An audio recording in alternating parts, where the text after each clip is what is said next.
Most salespeople think of the CFO as this evil guardian of budgets. The truth is they're not.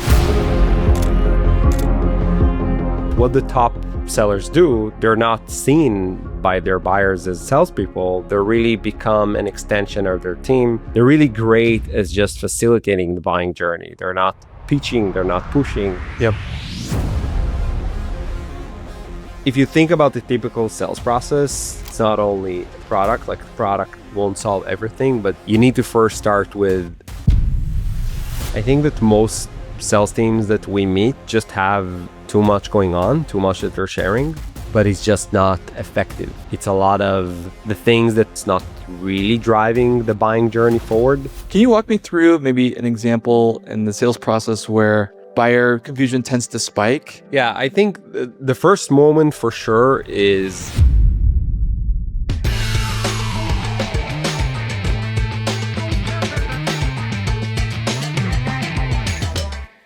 Gal, welcome to Founders Empanadas, my friend. So excited to have you on today. Thank you so much.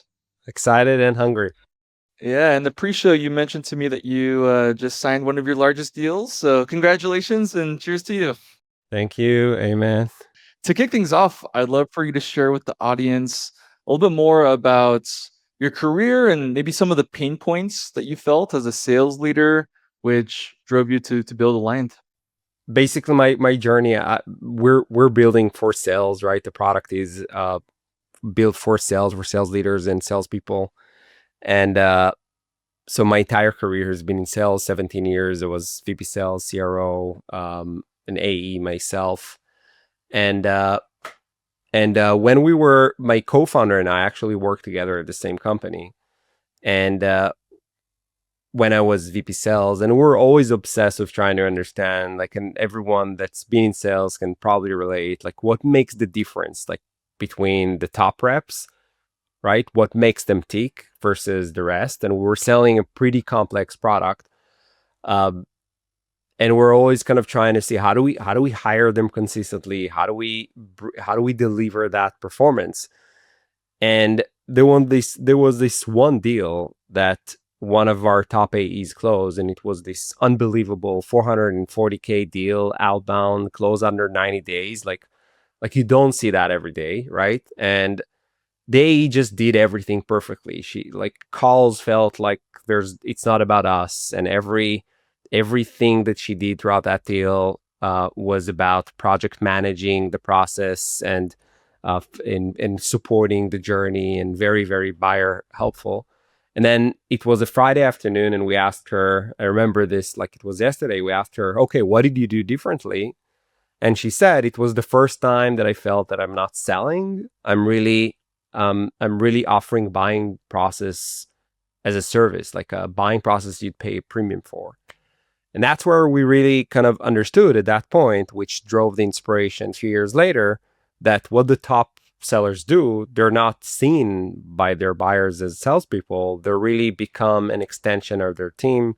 They're really great as just facilitating the buying journey. They're not pitching, they're not pushing, it's really all about supporting champions to sell internally and creating great experience that makes people want to choose them. And then when we connected a few years later, we really understood, we looked at the market, and we said, hey, we knew we want to build that product, and we want to solve the complexity of the sales process. It's just getting harder and harder.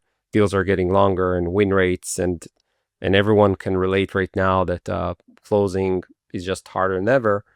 But what we saw, that nothing really solves that directly. Everything is about efficiency. Let's do more, and nothing really helps do better. And that's kind of everything came together. And you know, if you look at designers, they don't work in Photoshop anymore. They have they have a Miro, right? And they have Figma, right? So you have all of these tools, all of these collaboration tools, digital tools that help you streamline work and do things better. But buying and selling just does not change. And it's all email back and forth with a lot of attachments and links and things that are being shared.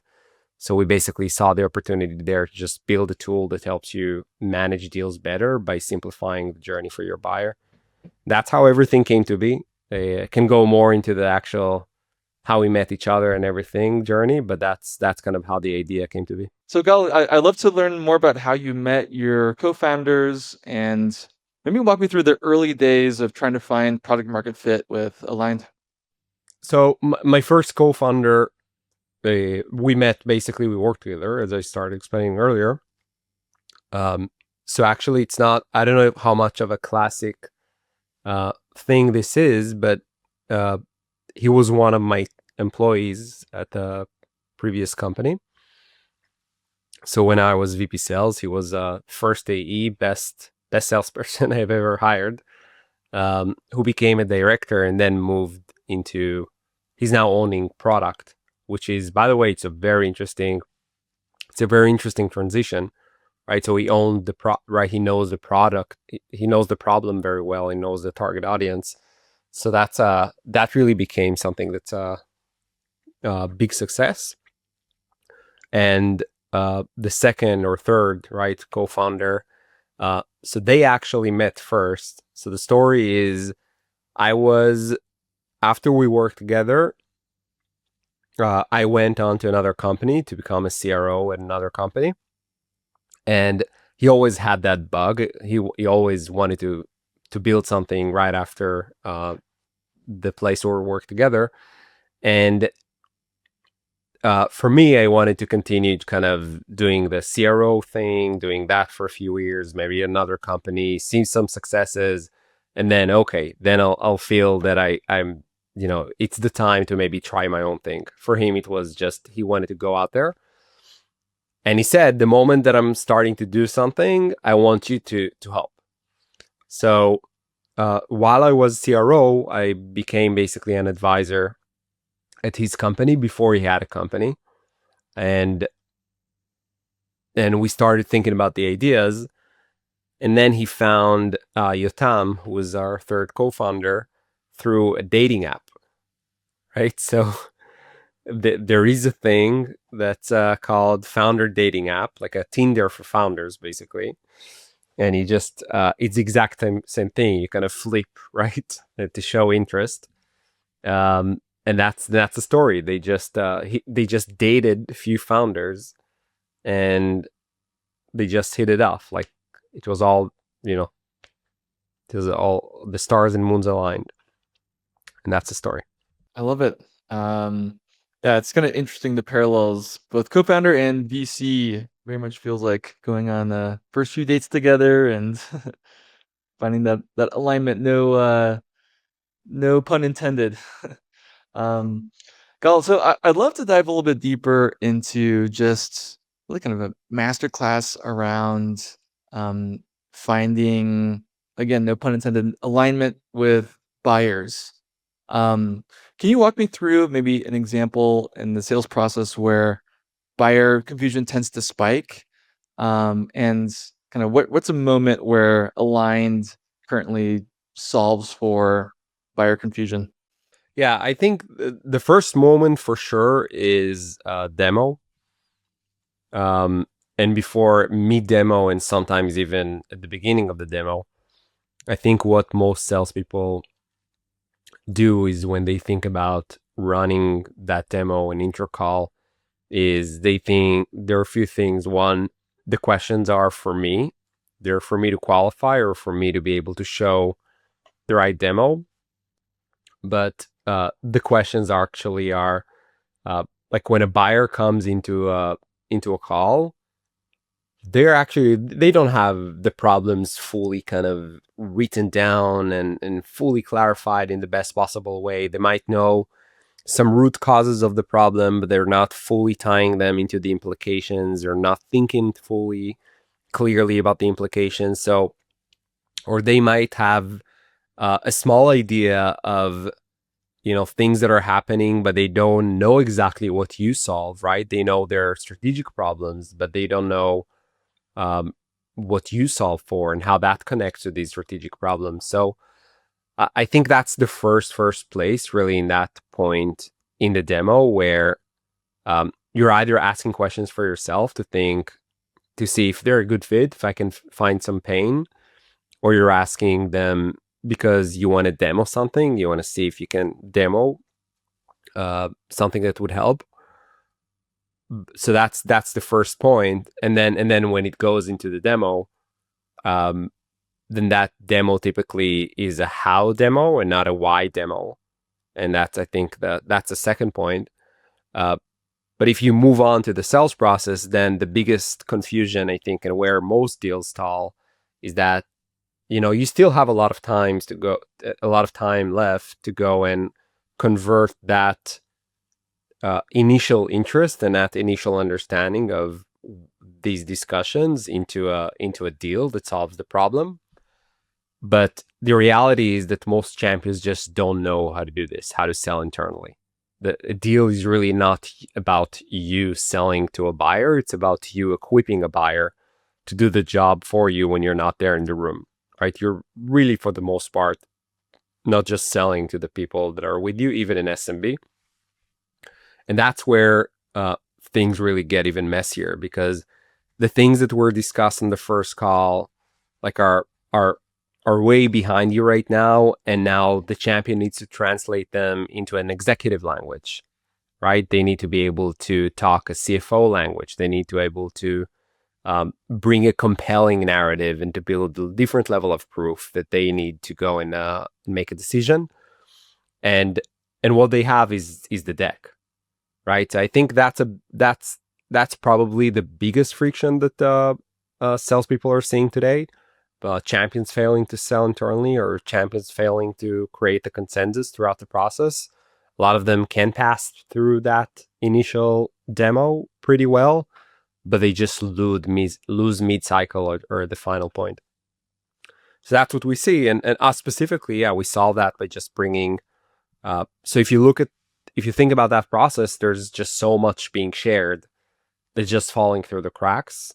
So one problem is just the information that you're sharing with your champion and buyers is just everywhere over email. There's just a lot of links and a lot of attachments, and a lot of emails, and then someone needs to go and review everything and find a way to sell it internally, or just make a decision, right, based on everything that you've shared. So we just bring everything into one place. So one URL, one link where you share that once with your champion, and then throughout the deal, you continuously share more resources there, and it makes it easier for them to loop others and build consensus. And there are tools like an AI business case creator that can take this call and automatically create the narrative that would be more suitable for an executive to make a decision. So it will take everything that was discussed throughout multiple conversations and then turn it into a one-page business case that AEs typically don't know how to build, and champions definitely don't. So that's the idea, really, a space that helps just better build champions and better build consensus internally. Very smart. Yeah, I was actually just talking to a founder friend, and he's got a SaaS product for HR teams. And while it's very easy to demo and have a compelling why for the HR leaders, a lot of people that get into HR aren't necessarily the best salespeople themselves, and they often struggle with getting that C-suite buy-in from the internal champions. So it's a great kind of gap that you're solving for there.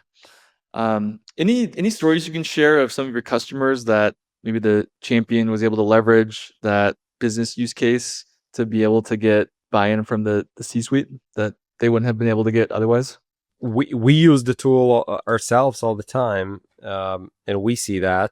Uh, but I think we get that feedback every day almost from customers. Just this week started with a customer sending us a text message that's talking about that compared basically rooms where buyers are very engaged, where to these rooms, workspaces where buyers are not engaged, and the win rate was 13% versus 46%.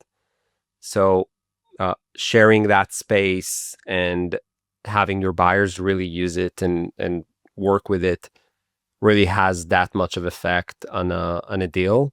Of course, there's a causation correlation question here, but it's also a matter of um, of showing, proving really when that happens, when buyers engage in these rooms, then there's a higher likelihood to convert. I'm curious to dive in a little bit more into just the psychological friction in deals, especially when there's a lot of stakeholders involved when selling to, like, for example, enterprise. So let's say, when 6 or more people are involved, what are some of the dynamics that tend to show up behind those closed doors that you find kill momentum with the sale? I think there are a few things. One is there's misalignment, and it's not on choosing you. The misalignment is on multiple levels. It can be they're not aligned on the problem, right? They could talk about, so for example, let's take our product, right? So they can go and say, like, we would solve for win rate, or we would solve for sales cycle, long sales cycle. Now someone can go and say, yeah, the long sales cycle, like, that's just because we're going up market and we have longer, higher ACV. That takes more time, and that's it. Like, we don't have a sales cycle problem. But someone else will go and say, that's maybe a CRO. But then the sales director that's really pushing us, right, might go and say, yes, that's true, but the way that we're running POCs right now is just a mess, right? And there's no alignment on success criteria and scope, and the AEs are just not doing a good job there at managing the POCs. So these POCs extend, and if we get more standardization, if we get more collaboration with the buyer during the POC, and how to on that scope, and maintain, and if we do a better job at maintaining the length of the POC, then we can cut the sales cycle by weeks, but also we can improve win rate, because when things drag, they have lower likelihood to close, right? So I'm giving you an example here, and we hear these things a lot, but these stakeholders are not only misaligned on, hey, do we want to do this? Do we want to buy this thing? Um, uh, or which vendors we select? They're misaligned on the problem, right? And your job really is to first help them think about the problem, think about their goals, and that drives requirements, right? The different levels of problems and goals and needs. So there's one misalignment. Secondly, and also drives that misalignment, right? It's all about consensus building. And that consensus building can come from just fundamental misalignment, but it could also come from just different sensitivities to social risk. So someone could be really much more sensitive to being the one that pulls the plug and backs this up, right? Someone might be a bit less sensitive to that. And, that's also tangled with politics, right? So, someone is new and doesn't want to make a bad decision, or because they're new, they're trying to be a louder voice in the room. So think about all the things, right? All the situations that you're seeing when you're thinking about your company, right? Your organization, and some of these situations that are very strategic, big discussions, big decisions. It's the same thing, right? An alignment on purchasing the product is no different than an alignment on our 2026 plans, or how do we our go-to-market strategy changes, right? Where we're having a deep discussion in management. Makes sense. Yep. And can you share some more examples of maybe times where you've found that aligned was able to help that decision fatigue, or just, giving teams really the permission to move forward?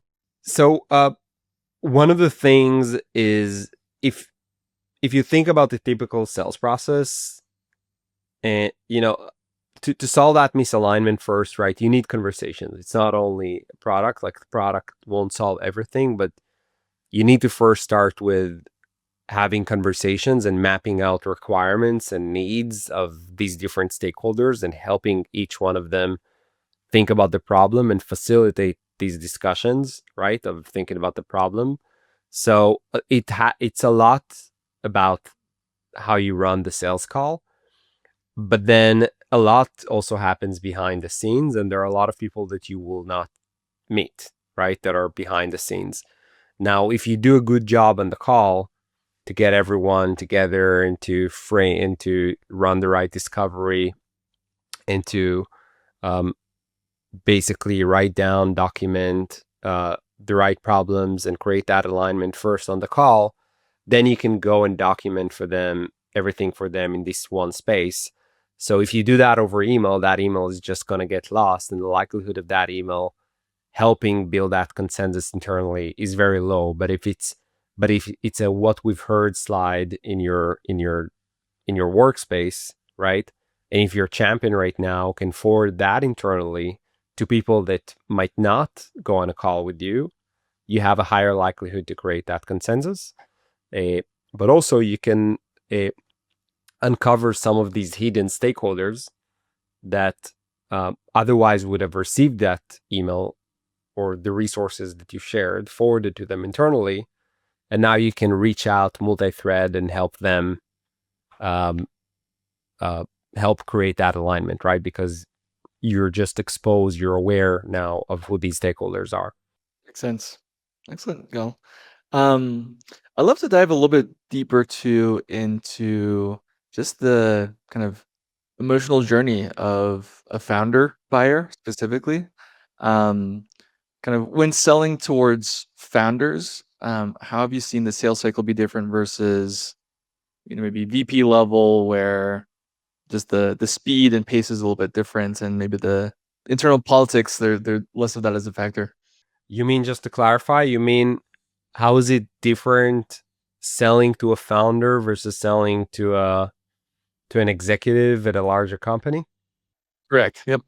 So, a founder can also be an executive at a large company. So I'd assume we're talking about smaller companies, right? When founder is a role, right? And can really take on multiple hats. To be honest, I don't know. I don't think there's much difference. I think things just move much faster at a startup, regardless of whether it's a founder or you're selling to a new, highly experienced VP. So I wouldn't make the distinction of founder per se, but there's a big difference in selling to a smaller company where they're making much faster decisions. Then there's much less consensus building, and yeah, I hope that makes sense. Yeah, absolutely. Good call. I'm curious also, just can you share maybe what are some things that you wish more sellers understood about just the emotional load that buyers often carry, especially in faster growing companies? Maybe just more empathy on the side of the seller that you think is often overlooked. Yeah, I think that most sellers just don't know what it is to be on the other side, right? They've just not done that, right? We think that buying is someone's role, right? That's how we approach it, right? We're selling and there's someone on the other side that's buying. So I think it just starts with that first. When we think about the sales process, then we're approaching it as someone has the time to read the 20 emails that we sent in the last few weeks, or the long email that we just sent. Like, yes, it's a project, but it's a project that they can abandon. It's another project as part of other projects, and you're part of a certain project for them. Uh, and they have many other things on their plate. Uh, so I think that's the thing first. It's understanding that for you, it's like the top goal. It's like the big thing. So you're sending these, all of these emails, and you're sending so many things in that email, and you're calling and you're texting, right? And you're assuming that it's as urgent and as important to the other side. But it's just not the case, right? They have a lot of other wars. And when you think, and another thing, just to add to that, not only they have their day-to-day job and everything else, the buying process is just so much more than the interactions with you, right? So there's just so much more going on in sales, and salespeople typically think about what they need, right? And these interactions that we're having right now, but they're not enough kind of thinking about, okay, what is the rest of the buying process? What does the rest of the buying process look like? And who are the people that they're engaging with? And what are all of the internal things that they're doing right now? So it's mostly about what I need right now, what I'm trying to do as the next step, and not enough of, okay, who are they meeting and what is the CFO going to ask and what is their connection to the CFO? How much time the CFO has been at the company? What else do they need to do before that meeting? How often is it a weekly meeting? Like, they're not doing enough thinking about all the things that might affect that meeting, and that affects their moves, right? I'd like to double click there on kind of what their relationship is with the CFO and the ultimate financial decision maker. Are there any actionable tips that you could give, other sellers on kind of how to guide their champion towards unlocking the or making the decision as easy as possible for the CFO to say yes to? I think for first, there's a misconception. I think that most salespeople think of the CFO as this evil guardian of budgets. Eh, the truth is, they're not. They're not evil. They're not, and they're not guarding budget. They're taking a budget and they're putting it to work, right? Their goal, a CFO, a great CFO, is about generating revenue. They're not about reducing spend. Reducing spend is a way, uh, it, like cutting costs. It's a way to reallocate costs, right? It's a way to reallocate profit. It's a way to reallocate your investment in a better way. And a good CFO joins the comp plan discussions and joins the annual planning, and they're part of reaching these goals, right? That's like, if my CFO will come to me and will only, block things, and I'll see them blocking things that a product right now needs in order to generate better, in order to develop faster right now, and AI for, to develop faster, like it wouldn't make sense. Okay. They need to understand our priorities. They need to understand where the business is going. They need to fund the directions that would drive most revenue. So I think first, that's just the um, misconception that people have in their minds, that CFO just wants numbers behind everything, and they're only going to look at it in a very cold way, um, and they're only trying to cut everything. No, it's not the case. They also know, really, the great best CFOs that I've met. They get it. They know that, not knocking you down on price too much and is good for them, is good for delivery, right? They're thinking about delivery. They're thinking about what is the how much time will it take us to go to market? What are the resources that we will need in order to go live, right, with this solution? Um, they're thinking about all of these elements. So first, it's that misconception. Then the second thing is what to do, right? What are the things that you need to think about? Is it's also not only ROI, it's just all of the details of um, of risk, right? How do you go and reduce risk from that decision? So it's both cost related, um, understanding the terms, creating good terms, right? That align with things that they need right now. So they're going to think about cash flow and other considerations. It's about thinking about what's the impact right now of the problem, and helping them understand the cost right now of the problem, and not acting on solving the problem. And it's about giving them proof that you're the right vendor to work with. It's about the laying out the rollout plan, how much resources will be required, right? So these are all the things. It's a lot of the logical risk prevention proof. It could be build versus buy, right? So it could be the considerations around, hey, why don't we build this, right? So it's all of the deep logical things they probably won't understand the area that you're selling to as much as the right as the owner, as the VP R&D, VP product, whoever it is. But they do understand the more high level logic, and they do understand a risk. They just want to make sure that um, this all goes well, and we're just not throwing this investment away. Well, I'm a big believer in simpler is better, both for getting kind of executive level buy-in and also just making the sales process as simple as possible. What's some low-hanging fruits that you found with like the sales teams that you work with and your customers that are kind of first to cut off or just making the buyer journey as simple as possible? I think that most sales teams that we meet just have too much going on, too much that they're sharing, and they're optimizing just for, like, they have these 40 case studies, and they have um, dozens of one pagers and white papers and ebooks and things like that. It, but it's just not effective. It's a lot of the things that the product marketing or sales enablement people and marketing people have created because they believe, a lot of it is for top of the funnel, it's for generating leads, or they believe that that's what we need right now, all of the breadth of case studies and white papers.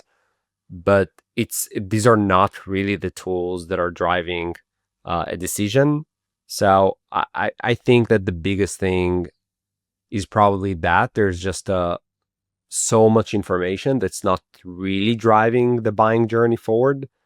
And I would critically look at what is the level of quality, what is the quality of content that we're building in order to advance the buying journey, and think and ask the critical questions, ask buyers critical questions, right? And interview them, but ask ourselves as well, like, where does that fit in? Like, what are the key concerns that come up, and how do we solve them with the resources that we share in order to really create that frictionless experience? So it could be that really a lot of deals die because of build versus buy, build versus buy calculator, or some really real asset, not a 100 page. Like, no one reads that, right?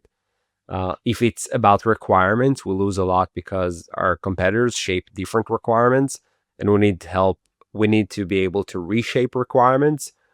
Don't send buyers, don't build content that's about, explaining our approach with 50 pages to our category. Build this requirement builder that helps them think about their problems, and automatically pops up uh, a list of requirements that they can use to and then it's like an RFP or an RFQ, and they'll send it to your competitors. So so it's more like, instead of sales enablement collateral, more buyer enablement collateral, more collateral resources that really support the buying journey, instead of all of that noise that's more suitable for top of the funnel.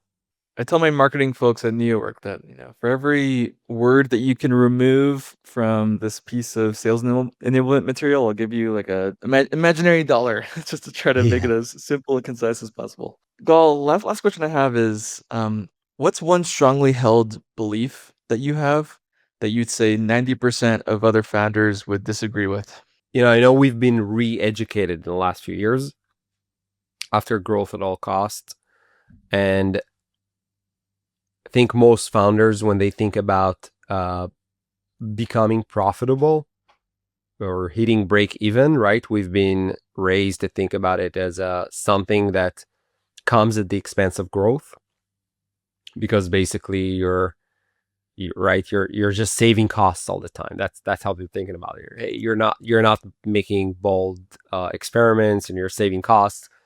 But I think that if you when you really do it right, and you build that efficiency, you're actually growing faster, because it means that the same investment that you have, right? If you build that mindset of finding that path to profitability, it doesn't like I love taking bets. I take a lot of risks, but I'm also like obsessed really with efficiency, obsessed with it.